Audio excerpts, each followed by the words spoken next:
So today I wanted to talk about the fiasco that's going on with Nintendo. A lot of people are calling them greedy, and honestly I believe that too, because I know that the economy is different and they have to price their products accordingly, but there's only so much they can increase the price for their stuff before it becomes absurd. And I know this hobby is a luxury for most of us, that some creators are fortunate enough to get some of this stuff for free, but for the rest of us it's not the case. Most of us have to pay out of pocket for this stuff, and seeing the $80 games and then the $450 console, which will probably increase by at least $50 to $100. If that's the case, a lot of people are going to write it off. Well, hopefully so, but like, we'll see what happens. Supposedly, as the day of this recording, Nintendo is gonna have a meeting and talk about the new price that they want to set for the console. But other than that, that's just a rumor. Doug Bowser has come out and said that they look at every single game, the development time and the quality of the game, and that determines how much they're going to charge for it. That is why they're charging Mario Kart World the way they are, and that's all fine and dandy, I guess, but still $80 is a bit much, because there's certain games that are being charged $80 as well, like Breath of the Wild and even Tears of the Kingdom. Now Breath of the Wild is getting a Nintendo Switch 2 version, and that Nintendo Switch 2 version is $80.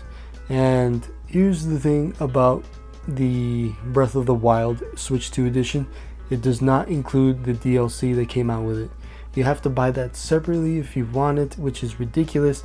Now if it included the DLC and it was $80, that's fine. That would have been fine. That would have been, that would have gone over well with most people. But because it doesn't include the DLC and it's $80, they're like, no thanks.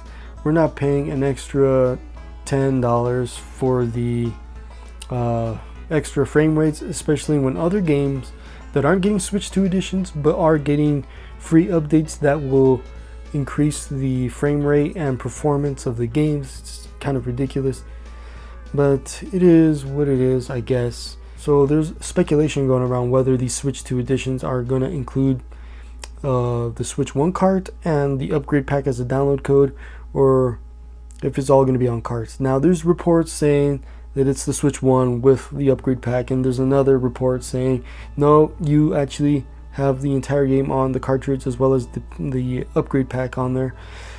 Who knows? We'll find out when these games come out. But that's another thing I want to mention, going on a tangent aside from the topic of the video. But yeah, Doug Bowser said that, but he made the situation a lot worse with the next statement he made. He said he knows, and Nintendo knows, not a lot of people are going to be able to afford the Switch 2. And he said if you can't afford the Switch 2, that is why you should get a Switch 1. And that's why they're going to be supporting Switch 1 for a while. Now that is a very Don Matrick thing of him to say. Everyone's been pointing that out. And the fact that they've been trying to really increase the prices of their products the way they are. Some people are comparing it to the way Sony handled the PS3 when they first announced that, because at the time the PS3 was the most expensive console ever made, and now Nintendo is trying to do all this, and people are drawing comparisons between the two. And yeah, it's hard not to think that Nintendo's being greedy, and I think they are. But like I said, there's people like myself that are still willing to buy the console and the games. So yes, we are a part of the problem, but when you really want something, you're gonna end up buying it. This game, this console is gonna sell like hotcakes. So yeah, we can say all we want, but people are gonna buy it.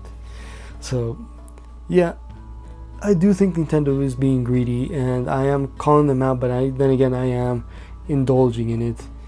But do you guys think Nintendo's being greedy? And if you do, why? If it's the same reasons I think they're greedy and other people think you're greedy, or do you have different reasons? Anyways guys, thank you for watching, and I'll see you guys next time.